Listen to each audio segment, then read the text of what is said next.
Welcome to an episode of John McEntyre Live Prime Time. I'm John McEntyre, and we have a good show this evening.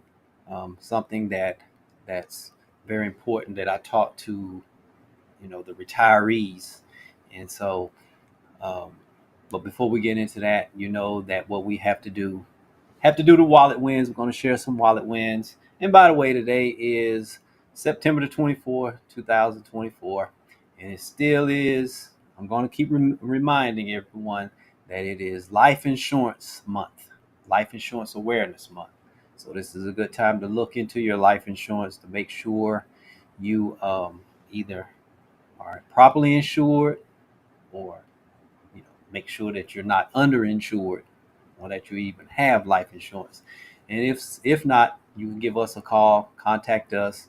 Andre would be happy to talk with you here at McIntyre Insurance, which is one of the companies that makes the show possible, supports the show. So let's get into some wallet wins here, and then we'll get into the topic. So the first wallet win is been using air conditioner sparingly this summer, and it saved me over $100 a month. So that is a wallet win. That's very good for you. We didn't exactly save too much money in that area because I wasn't trying to give up the air conditioner. That's one of the non-negotiables in this household.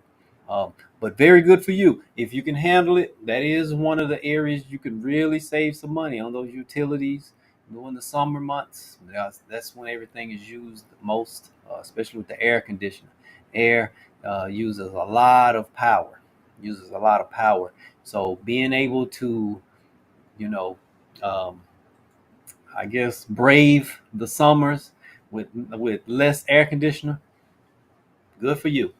Uh, but wallet win number two, I sent the kids to my mom's this weekend, and I reduced my grocery bill by 75%. That was funny. so, so that was a good one.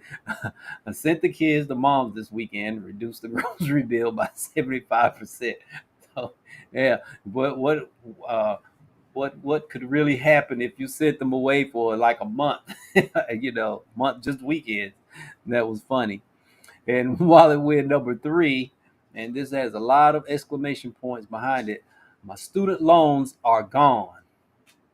So yes, that is a huge wallet win, um, with the student loans being paid off.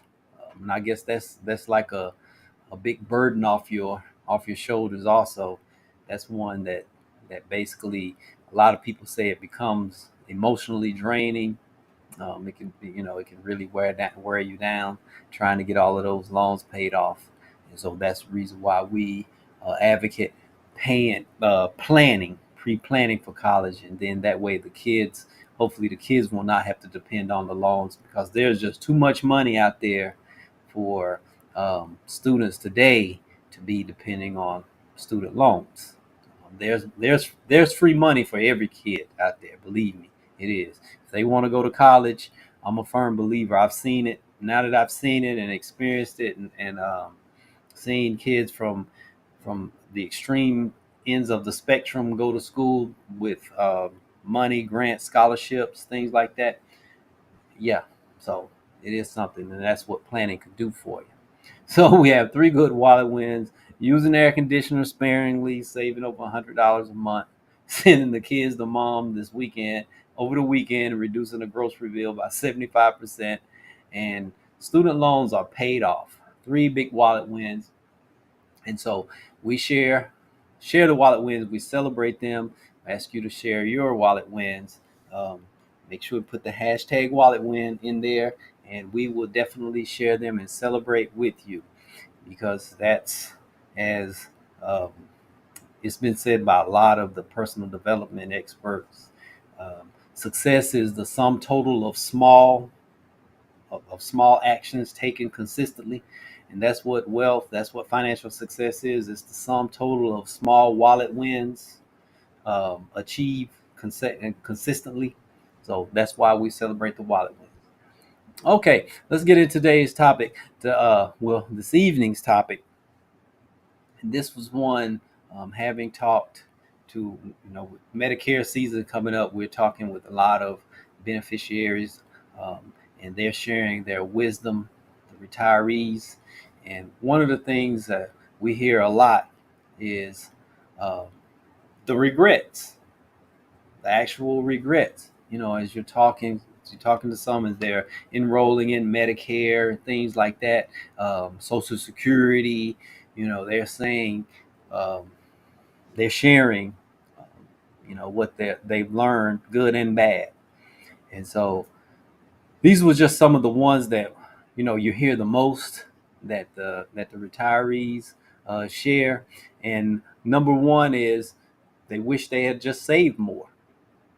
You know, um, because retiring, becoming a retiree means doing away with the weekly or biweekly or monthly paycheck, steady paycheck, and not just the paycheck. As I was talking to them, it was, um, the bonuses and benefits that came also with the paychecks.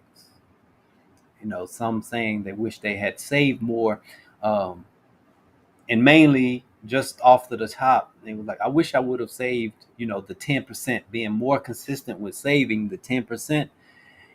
And then some that we talked with were like, not just 10% of my paycheck, but I'm thinking back, and what if I would have saved 10% of the bonuses I received and all of those extra things? Because with these retirees today, that their working years, especially the early working years, um, they were with those companies that believed in keeping employees for a long time, and they invested a lot into their employees, and they had a lot of perks and benefits. uh, I'm lucky enough to have some family members, siblings, and family members that are in retirement age, going into retirement age, and I remember a lot of their benefits and them talking about them. And I got to, being the youngest, being a baby brother, I got to experience a lot of those benefits, so I know exactly what they're talking about. I know a lot of guys, even though I don't live in my hometown any longer. Um, Duke Energy, which was back then, it was called Duke Power, the big energy company, power company. Uh, they have a lot. They were a huge employer of the area, and the utility companies, they had those nice benefit packages, the nice pension packages, and they paid very well, and they took care of their employees, like trips and things like that.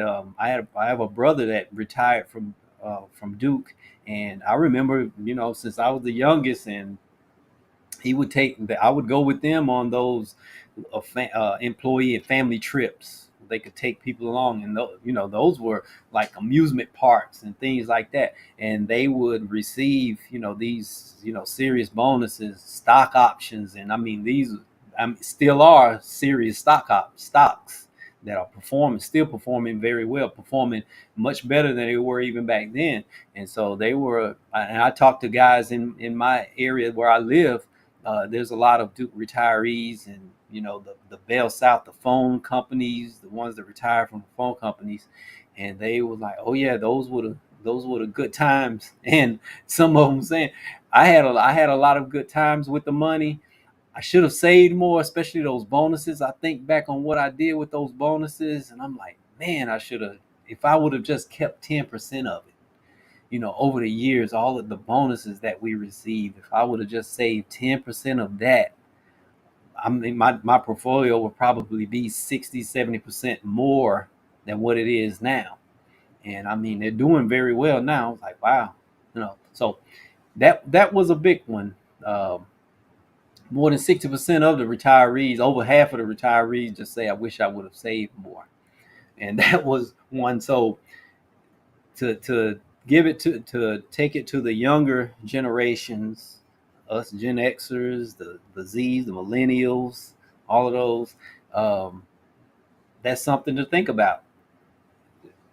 We are conscious of saving the 10% of the pay, uh, but those bonuses, because in today's workforce, especially in certain industries, there are some nice bonuses being paid out also.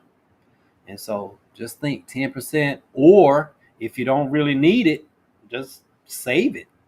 What would happen if you saved it, all of those bonuses? Just say for the next 5 years or whatever, I'm just going to save 100% of the bonuses. I know you may need it. Some are using it towards buying a home, things like that. So you are in those accumulation season or phase, what we call it. We call it the accumulation season. Um, that can really accelerate uh, some some contributions that you want to make and really experience later on in life. It can really do it, really do a lot of good things. So that's just something to think about that they shared. Number two, saying they said they wish they hadn't have said yes as often as they did. Basically saying, I wish I would have said no more. And that was passing out money, doling out money, lending money to family and friends, things like that. Um, Taking care, talking to them, and they have, adult children. Um, I wish I would have said more because I knew giving the money out, I wasn't going to see it again. I know I wasn't going to get it back. Um, wish I would have said no a couple, and some of them they even had specific stories. I loaned someone $50,000 and I didn't see it, and I loaned this person 30,000 and this, this, that, and the other. I let a person. I had an extra house and they stayed in it, never paid rent, and so I had to keep it up and things like that. And I'm like, oh yeah, yeah, that's, and you can almost hear a little a twinge or maybe a little anger and bitterness going on, and that's not a good way to be, in retirement once you age, because it's just not good for mental health and things like that.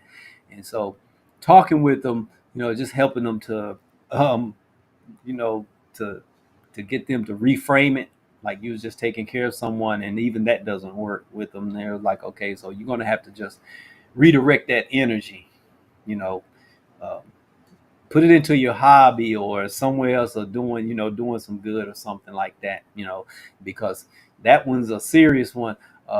When you hear them say things like, I'm having to work this extra job, if I had to said no more, probably wouldn't have to work this part-time job to make up, because now that I look back, I'm really making up for this money that I gave out and never got back. So yes, that is something to think about. um, so for the learning in this is with the younger generations. Don't be so quick to say yes. Um, come out, get out of baller mode. What I call having to pay for everything when you're doing, going out or whatever, or if that friend's mismanaging their money, um, that doesn't obligate you to take care of them, because they're not wanting to do the right thing with their money. So you just have to let them.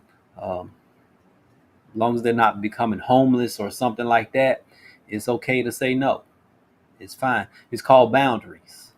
It's called setting up healthy boundaries, um, because getting the wisdom from the older generation, they're saying, and some of these friends that I took care of or family members, I haven't seen them pretty much since. I haven't, really, they haven't really been in my life much. So it really is wasted money. It really is wasted money. And so just the takeaway, just it's okay to say no. Just say no more often. Um, so another big one with the retirees, they underestimated the healthcare costs, how much it was going to cost. You know, like it's a saying. Uh, being old is expensive. Well, getting old is expensive, and that's not me saying it. Well, I can say it. Getting older, yes, it is more expensive now than it was, in my 20s or whatever. But with them, uh, those healthcare costs, some of them, yes, I had a good time back in my day, but it's definitely catching up with me, and it's even more expensive than I thought it was going to be. Yes, I wasted money and things like that, but I did not know that it was going to be this expensive later on in life, especially in the area of healthcare. Um, because even though you receive Medicare, things like that, you still have to pay premiums on Part B, things like that. If and you do, even if you do get for instance, Medicare, if you do have a zero cost Medicare Advantage plan, you still have those prepaid, those co-pays and things like that. Unless you go below the poverty level and you end up on, maybe get on full blown Medicaid that would take care of those things, but it's still expensive. It still is, because it's just weighing on you, because that's expensive, because you don't exactly have access to the best health care, and then the people that have access to it, they're paying a lot. And so both groups suffer, unless you're like extremely wealthy, and even they don't like it. They was like, there are better things I could do with my money besides doing all of this health care. I wish I would have taken care of myself much better, or just going to the doctor. It really is expensive, because I don't have those big time insurances that I had at one time taking care of this, and I'm having to self-insure some stuff, and that can be expensive. And so that is another one to think about, and to also plan for. Maybe that long-term care insurance would come in handy. Even though it may seem expensive now, look how expensive things will be without it later on in life, or having something in place that that could supplement these healthcare costs. And some are they're still healthy, so they're working, finding places that pay part-time, benefits, things like that does help out. But some of they still would rather not be having to work certain places for benefits. They would rather be just working for passion purposes, legacy purposes, or what they really value doing. And so, that's another one to think about. Next, the last one, which is there was a lot more of them, but this one was heard pretty often. Investing in properly. They just didn't invest with a plan. Uh, they put their money in places. They parked, what they call parked and prayed. You know, parked it. And some of them, they were with those good companies, as I shared earlier, like the utility companies. Some were with fuel companies, oil companies, and so just out of what I would call just luck and just being blessed in that area, they just worked for good companies that gave them a lot of stock that was valuable, because those are some of the more valuable companies in the world. And so the Exxon Mobil's and those big companies like that. But some were not as lucky to be, and even those, they were like, I wish I would have played it much better. I wish I would have just done it much better. For instance, with the individual retirement accounts, things like that, some things I could have taken advantage of that I didn't, that would be a lot more beneficial.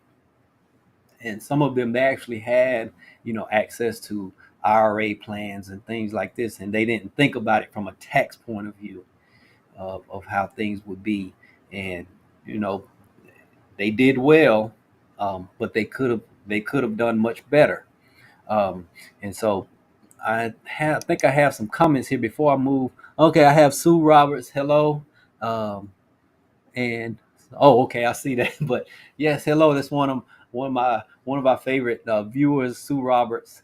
So yeah, so hello. I want to give a shout out to Sue and thank her for tuning in. And what was we talking about? Oh yeah, investing in properly. Some wish they would have been more intentional with it and educated themselves a little bit more in it. They see that they could have really they missed some things that could have really put them in a much better place. And the ones that just, they were like, I use the excuse, um, I'm just not good with numbers, I'm not that. And they were like, I was just being lazy is what it was. I just was being lazy. It was something that I could have learned. That's all I had to do, a little extra. I was already reading. I could have taken the time to read, or talk to an advisor.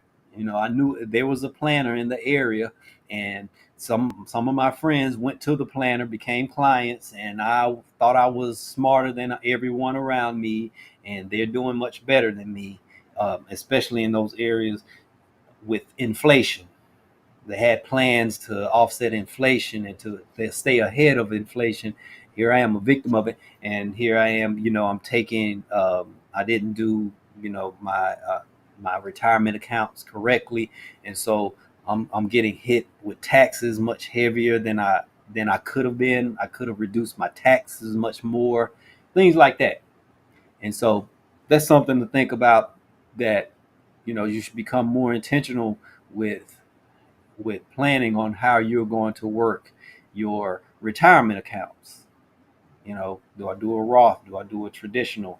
Or if you're with a 401k or 403b, how are you going to do this?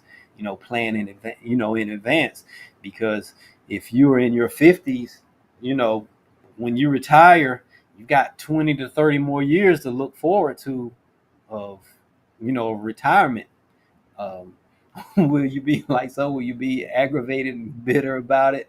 And this is some of them. And what I love about talking with the older generation, that as sometimes as maybe aggravated or bitter they are, they still find humor. They still make it humorous, and they say, I have to laugh to keep from crying, And so they said, but really, seriously, I'm talking to these people. Tell the viewers, get the message out there. Um, there's benefits that we missed that hopefully you guys will take advantage of. And so, as the messenger, as the messenger, these are things we should all think about. Think about those retirement plans. Think about health care, because the statistics are high. Your chances are high that you're going to need some type of long-term care when you get older. There's something you're going to have, maybe some type of a physical. Even the healthiest people are going to have something. It may not be major. I see guys in the gym, and I was watching the Masters track meet. I'm seeing 70-year-old guys running the 100 in less than 15 seconds. That's crazy. I mean, 15 seconds is good if you're young. And these guys, I said, and even they are like, oh, I'm going to pay for this next week. Yeah, my doctor, he's going to see me. So I'm doing this, but I have a doctor. I have my doctor that they know I'm doing this on Saturday. I will see you Monday, if not earlier. you know and so even as healthy as they are, the swimmers, with our daughter being a swimmer, uh, at the meets, the masters, they come and they do their swimming. They we've seen 90, 91, 92 year olds swimming the swimming lengths that I wouldn't dare try. I've never swam those lengths in my life, and they were able to do them, and they're healthy. And then they're like, yeah, I'll go see my doctor to make sure I'm in good shape Monday. Things like that. And the women, um, and I share that, because they are in good spirits, and I like that. I like seeing that. But they're honest. It was like, this costs a lot to stay this healthy. It costs a lot. And so, and these are people that were, high income earners back in their day. They're like doctors and retired engineers and things like that. And so they have the money to take care of it. And they said, good thing I have the money to take it, because it's expensive. This swimming, yeah, I'm healthy, but I'm going to have to go spend some money to make sure that I am really as healthy as I think I am. So just something to think about. And so those were some of the things I wanted to share as far as being healthy, and what the our older and wiser generation has shared, and I'm sharing them with you, and sharing them, and I'm talking to myself also. And so that brings me to the question of the day, which is the question I ask them all the time: if you could go back in time, what would you do differently with your money? And usually that means life also, and that gets the ball rolling. So, you could be sitting there 6 hours later and they're still telling you stuff. But yeah, that's the question of the day. If you could go back in time, what would you do differently with your money? So, that being said, I hope I gave some good information, some things to think about. Um, and if I did, subscribe to the YouTube channel if you're watching by YouTube, like on the Facebook, um, share your input, share your wallet wins, your questions, your comments. If it's time to look at your financial situation, our information was up on the screen. We'll be showing that, and you give us a contact and take advantage of our free financial checkup call. So that being said, I'll see you tomorrow. Tune in, same time, same channels. Have a good evening.